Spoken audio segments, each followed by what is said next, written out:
everyone, welcome to my channel. My name is Danielle. I'm a writer, I'm a reader, I'm a student, and today we are going to be talking about the reader part. As of this moment, it is summer, and I wanted to do a summer TBR because I am planning to read a lot of books this summer, especially with school out.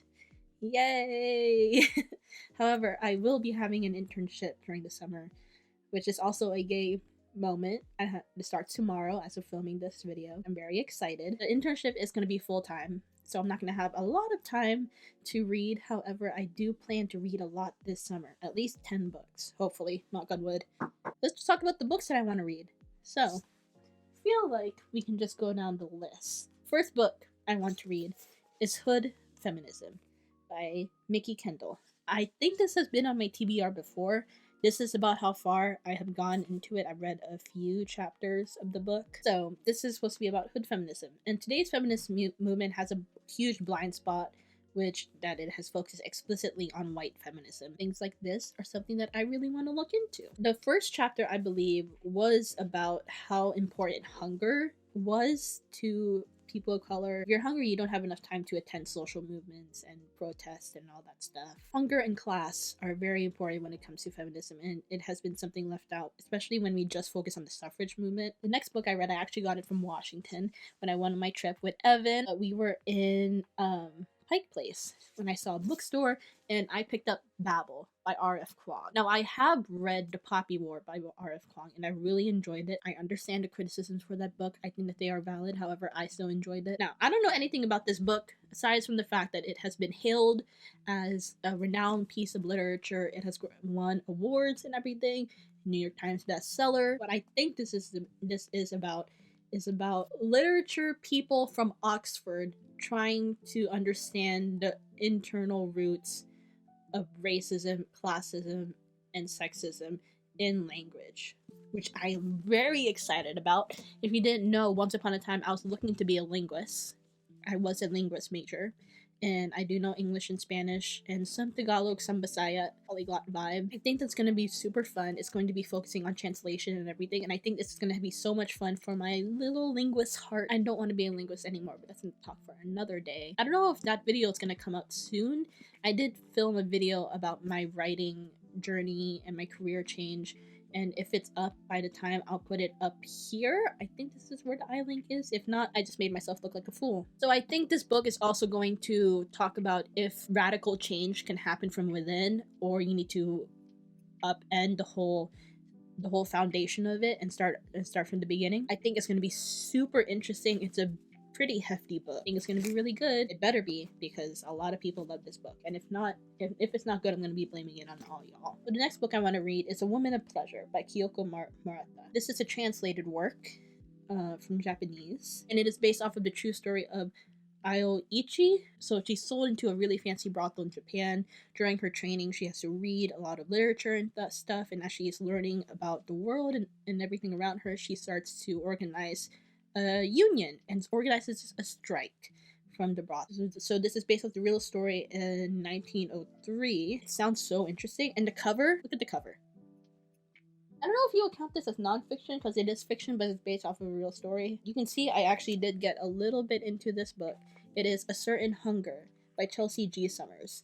I've had this book for probably a year now. I got it right after I finished Tender is the Flesh because everyone was recommending more cannibal books to me, and I was like, you know what, I would love to read more cannibal books, so I picked up this book.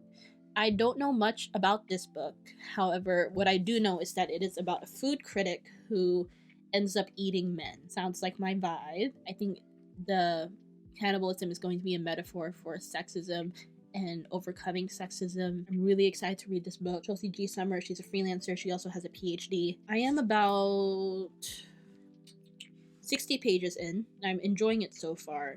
I will say though that the protagonist, it's written in first person. Yes, it is written in first person. And our narrator is so insufferable, but in a good way. Narrator is so irritating that I cannot stand the narrator sometimes, but at the same time, the narrator is so iconic that I can't help but stand the narrator. Next book I want to read, it is the short story collection by, oh my goodness, the sticker is still on there.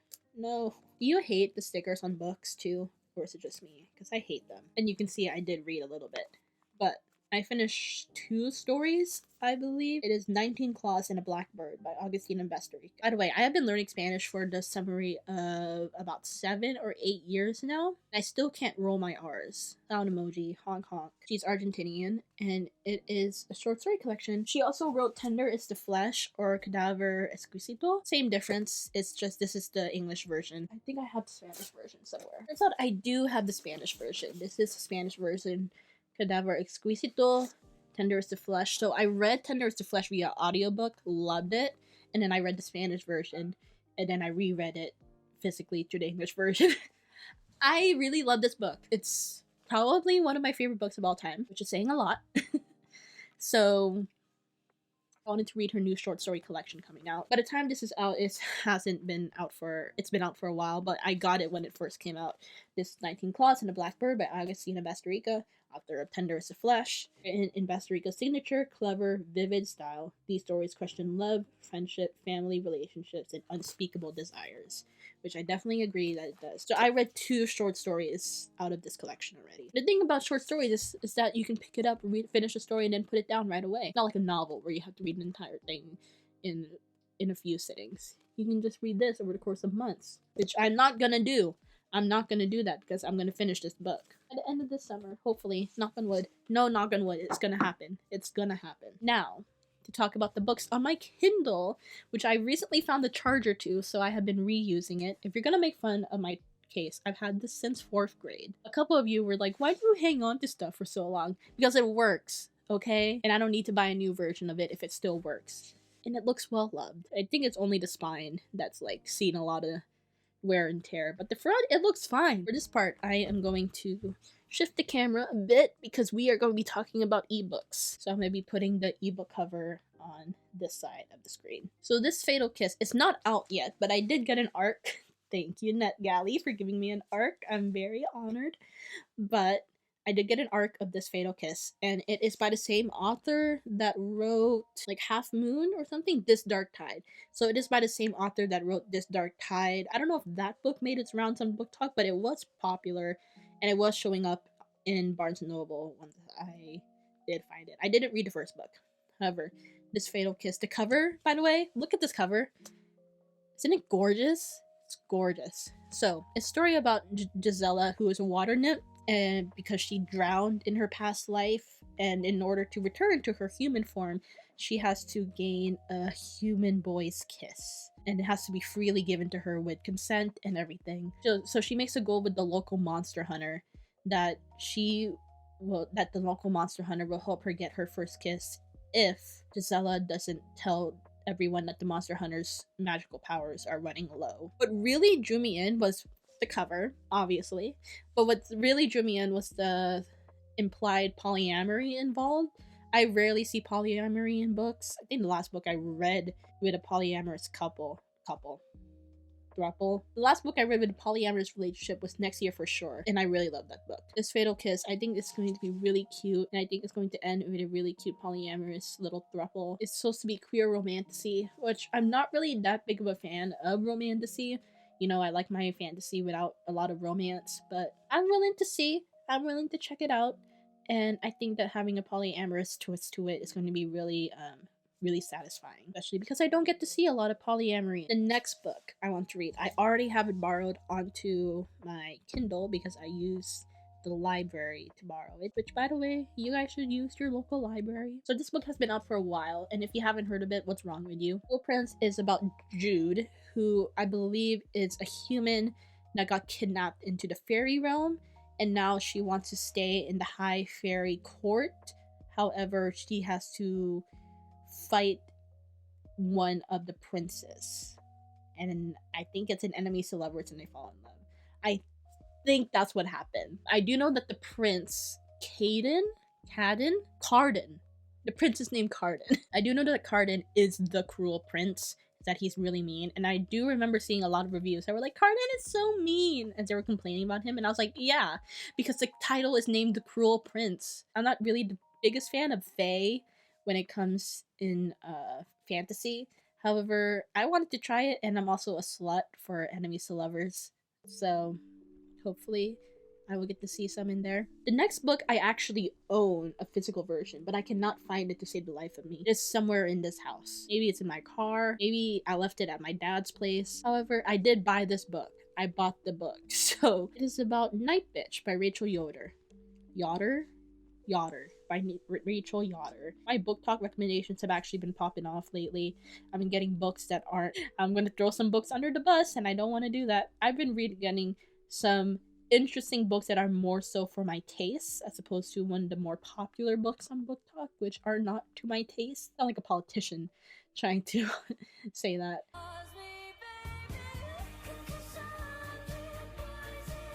It was a horror recommendation. It is about a woman who is experiencing postpartum psychosis when she believes that she is turning into a dog. And I think it might be magical realism because we don't know if she is actually turning into a dog or not. I think that's going to be postpartum psychosis, but you know what? That's just me. Anyway, once I do find this book, I will be reading it. I don't know where this book is. It's somewhere in my bag, in my purse, on my bookshelf, not on my little pile of books on the back. The only reason I know that I got it was that I bought it with Women of Pleasure because they both had red covers. So the next book I want to read is a rom-com. Can you believe it? I can't either. I've been on a rom-com kick lately, and I don't know why. I'm usually not a big fan of rom-coms, especially in books, but you know what? This is Love at First Sight by Jennifer Dugan. And I think this might be her debut. Let me check. Oh no, she's written a lot of other books. I was looking for sapphic sports books. I couldn't find much. But I think this might be the next best thing, where this is Love at First Sight. Two characters, Lizzie and Kara. Lizzie is a gym bro. That makes it sound like she's butch. I think that she's femme, because you can't have butches in sapphic rom-coms apparently, because that's against the law. My bad. Has to be a +1 to her friend James' sister's wedding. However, at the event, she accidentally convinces the bride-to-be to ditch her groom. Long story short, I think Kara and Lizzie end up together. That's the thing about rom-coms, is that it's like you already know the ending. Why read it? I'm allowed one rom-com that I'm allowed to read. However, that's a lie, because I have another rom-com that I want to read, and that is Icebreaker by Hannah Grace. Look, hear me out, okay? Hear me out. I know that I'm most likely not gonna like this book. I know that the writing isn't that good from what I've heard. I know that the chemistry is not that good between the main characters from what I've heard, because it's so popular, and I want to know what everyone is like foaming at the mouth for. I vehemently disagree with the fact that this is labeled as YA when there's smut in it. I think that is ridiculous. I don't think that we should be showing smut to literal 12-year-olds. I was just going on a rant about how we're showing smut to 12-year-olds. Your video? Yeah. Give me like 10 more minutes to finish this little section of the video and then I chat. Anyway, that was my friend Lilia. We're currently on a call right now. I think that it is ridiculous that it has been targeted towards 12-year-olds. I don't think that 12-year-olds should be reading literal smut. And sure, when I was 12, I did the same thing. But I don't think that's a good thing. So I want to read it. What I think this book is about Anastasia, who wants to be a USA Olympic figure skater, and then she falls in love with one of the hockey bros, and who knows what's gonna happen next, because Anastasia would never fall in love with a hockey bro. So stupid. Oh my god. What's wrong with hockey bros, man? Oh my god. 3 people have too many options. This is a bad thing. And part of it is because it's for a video that I have planned where I want to read 3 hockey romances and then talk about what I think about the genre in general. So that's one of the romances that I want to read. Icebreaker. I have 2 others, but I'm not going to share those in this video. This is just a sneak peek into what I have in the future planning. But yes, that's what I have planned. And yeah. So there are 10 books that I want to read this summer. I guess technically 12 because I want to read 3 hockey romances and I didn't share 2 of them. So 3 in total. So that's 12. I want to read a lot of books this summer. I don't know if I'm going to get all of them done this summer because I do have other plans, which I am going to share in the next video. But yeah, I Thank you so much for watching, and let me know what books you guys want to see this summer. If you guys have read any of the books that I'm going to be reading this summer, let me know what you think of them, and let me know what your guys' TBR is looking like. Thank you so much for watching. My name is Danielle, and I am trying to post new videos every other week. That's my new schedule, at least for the summer. And yeah, thank you so much for watching, and I will see you again next Monday. Okay, bye.